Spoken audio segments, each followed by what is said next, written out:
मित्रों, एक समय की बात है। महादेव अपने ध्यान में लीन बैठे थे।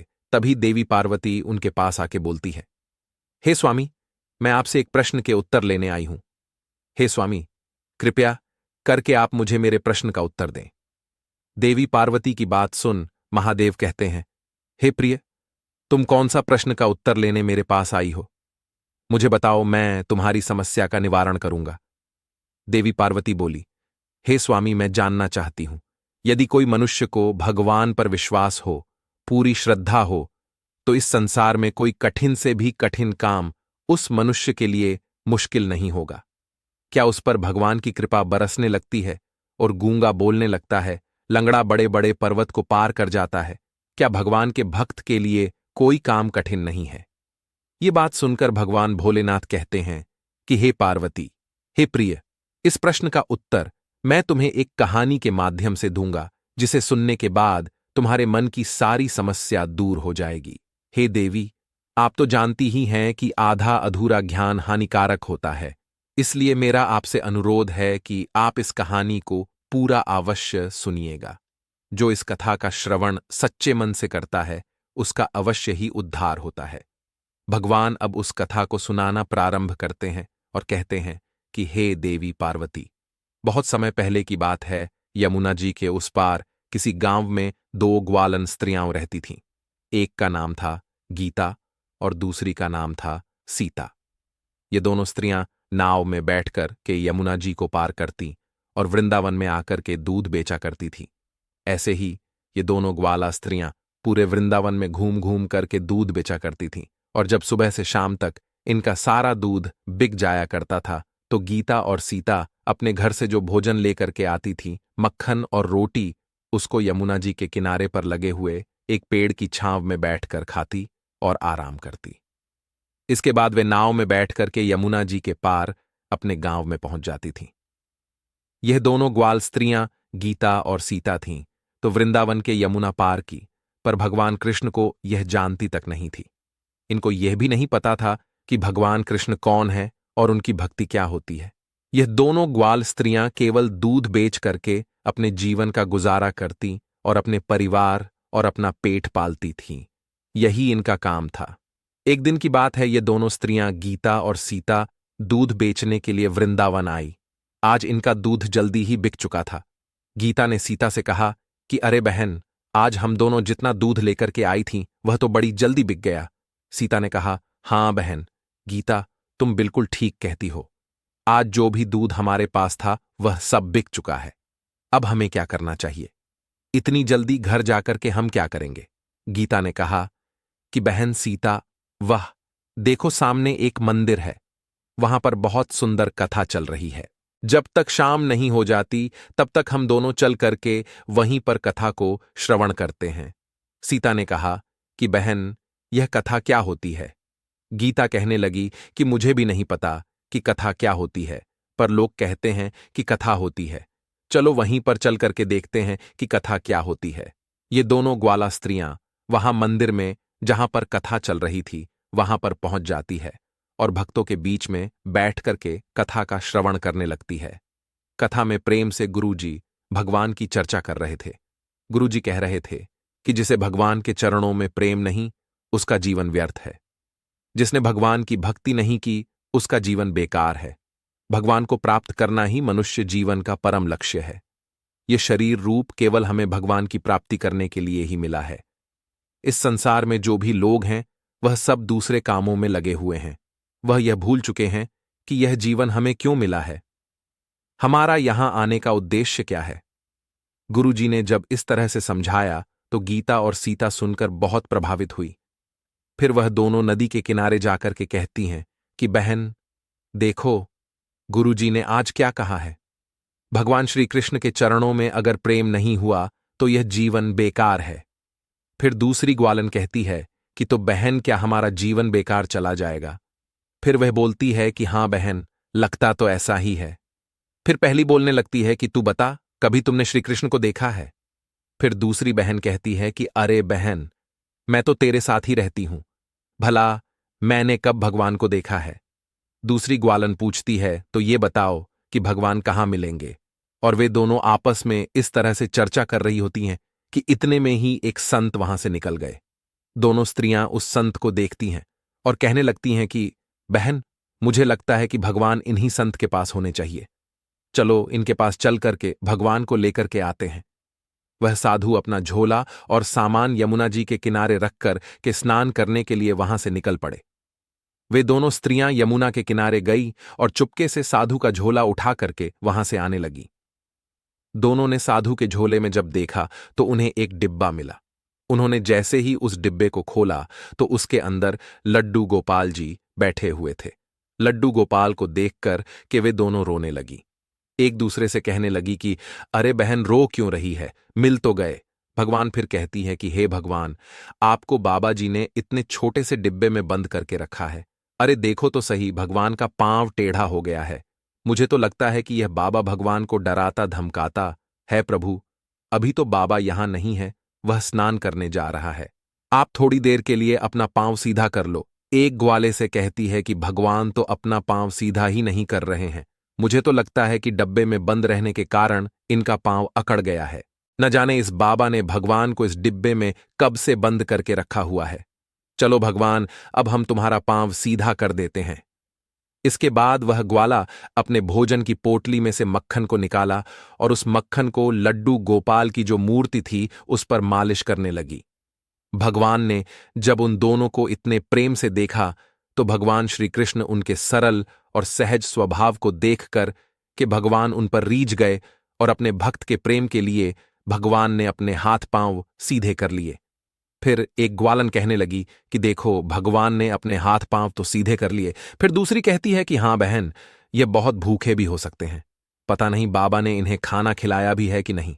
चलो हम इन्हें खाना खिलाते हैं। इस तरह से वे दोनों ग्वालन भोजन के लिए अपनी लाई हुई सामग्री, जो रोटी और मक्खन था, उसका भोग भगवान को लगाने लगी। इतने में ही साधु बाबा स्नान करके वहां पर पहुंच गए। साधु को देख करके वे दोनों ग्वालन वहां से भागने लगी और दोनों कुछ दूर जाकर के रुक कर कहने लगी कि अरे बाबा, भगवान को इतना डराया धमकाया मत करो। तुमने भगवान को डरा धमका करके रखा था ना। बेचारे वह अपना टेढ़ा पांव करके डब्बे में बैठे थे।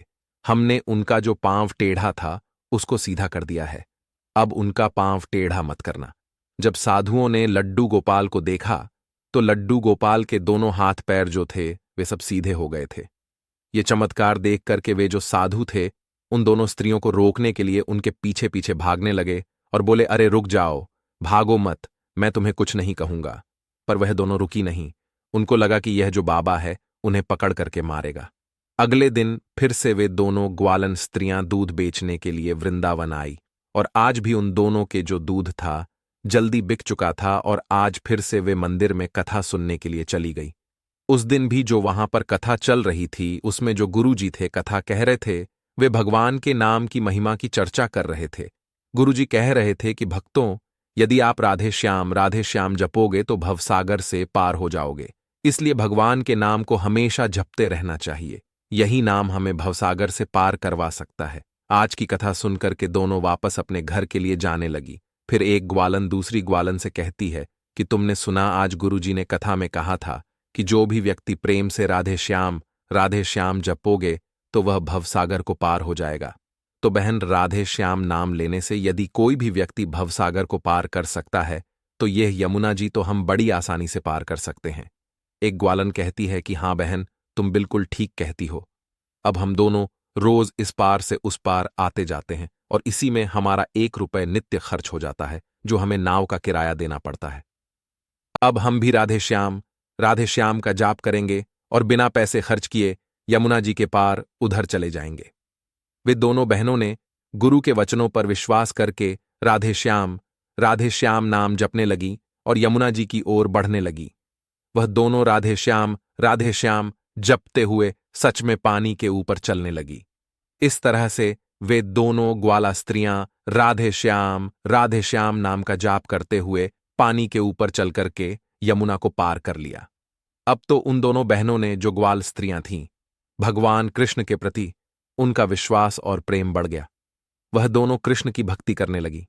एक दिन एक ग्वाला ने दूसरी से कहा कि गुरु जी की कृपा से भगवान श्री कृष्ण की भक्ति हमको मिल गई है और गुरु जी के कहने पर हम नाम जपते हुए यमुना जी को पैदल पार कर रहे हैं।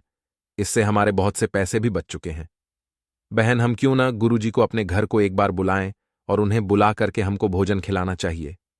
दूसरी ग्वाला कहती है कि हाँ बहन, तुम ठीक कहती हो, हमें जा करके गुरु जी को लाना चाहिए और अपने यहां मैं जब तक जाती हूं और भोजन बनाती हूं।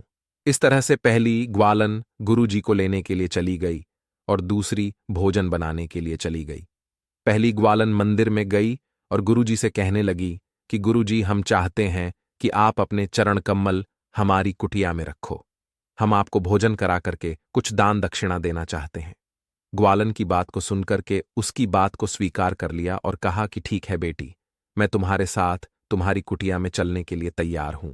जो ग्वालन थी वह गुरुजी को लेकर के मंदिर से आने लगी और गुरुजी को लेकर के यमुना के तट पर पहुंच जाती है।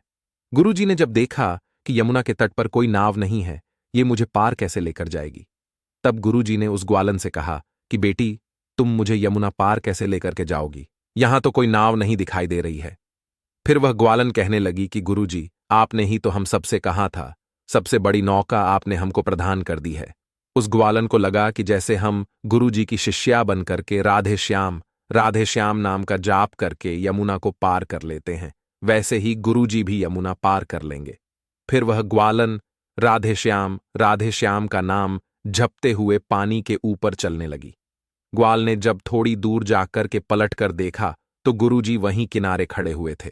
फिर वह ग्वालन कहने लगी कि अरे गुरुजी, आप आगे क्यों नहीं बढ़ रहे हो, आओ। फिर गुरुजी को लगा कि इस तट पर यमुना का पानी बहुत कम है। यही विचार करके गुरुजी ने आगे बढ़ने के लिए जैसे ही अपने पैरों को यमुना के पानी में रखा और आगे बढ़ाया, वैसे ही गुरुजी कमर तक पानी में डूब गए। फिर गुरुजी कहने लगे, अरे यहां तो पानी बहुत गहरा है और ये पानी में कैसे चल रही है? अरे ये कोई साधारण स्त्री नहीं हो सकती, या तो कोई चुड़ैल लगती है जो पानी पर चल रही है। गुरुजी को पानी में डूबा देख करके वह ग्वालन गुरुजी को लेने के लिए वापस आने लगती है। गुरुजी के पास पहुंच करके वह ग्वालन गुरुजी का हाथ पकड़ती है और वहां से गुरुजी को ले जाने लगती है। राधे श्याम नाम का जाप करती है और गुरुजी डर के मारे कहते हैं कि अरे मुझे छोड़ो, मुझे क्यों ले जा रही है, मुझे क्यों मारना चाहती है, मुझे छोड़ो। उस ग्वालन ने गुरुजी की बातों का कोई जवाब नहीं दिया, केवल वह नाम जपती रही, बस राधे श्याम का जाप करती रही। फिर गुरुजी कहते हैं कि हे भगवान, या तो मुझे बीच में ले जाकर के लगता है कि मुझे मार डालेगी। ग्वालन गुरुजी को लेकर के यमुना के पार हो गई और उधर गुरुजी डर के मारे कांप रहे थे। फिर ग्वालन बोली कि गुरुजी, क्या बात है, आप मुझसे इतना डर क्यों रहे हैं? फिर गुरुजी बोले कि तुम कौन हो और तुम मुझे क्यों मारना चाहती हो? हमने तुम्हारा क्या बिगाड़ा है? मैंने कौन सा अपराध किया है? तुम चुड़ैल हो या भूतनी हो? इतना कहकर के गुरुजी डर के मारे कांपने लगे। वह ग्वालन कहने लगी कि गुरुजी, न तो मैं कोई चुड़ैल हूं और न कोई भूतनी हूं, मैं तो आपकी शिष्या हूं। फिर गुरुजी कहते हैं कि हे भगवान, मैंने कब इन भूत चुड़ैलों को अपना शिष्य बनाया? फिर ग्वालन कहने लगी कि गुरुजी, आपने ही तो हमें कथा में बताया था कि राधे श्याम जप लोगे तो भवसागर से पार हो जाओगे। तो हमें लगा कि भवसागर को पार कर सकते हैं तो यमुना जी को भी पार कर सकते हैं। अब तो हमने नाम का जप करते हुए यमुना के पार जाते हैं। अब हमें किसी नाव की किसी भी दिन जरूरत नहीं होती। ग्वालन की बातों को सुनकर के गुरुजी हैरान हो गए और कहने लगे कि बेटी, तुमने अपने गुरु के वचनों और भगवान पर इतना विश्वास रखा है और इसी के कारण तुमने यमुना के पानी पर चल करके यमुना पार कर ली है। बेटी, तुम महान हो और महान है तुम्हारा भगवान के प्रति इतना प्रेम और विश्वास। मित्रों, ये भगवान और भक्त के प्रेम की एक ऐसी कहानी है जो आपके हृदय को स्पर्श करती है। मित्रों, ये कहानी आपको कैसी लगी है? एक प्यारा सा कमेंट करके जरूर बताना। और ये वीडियो आपको पसंद आया है, अच्छा लगा है तो वीडियो को लाइक करके चैनल को सब्सक्राइब करने की भी कृपा कर देना। जय श्री कृष्णा। राधे राधे।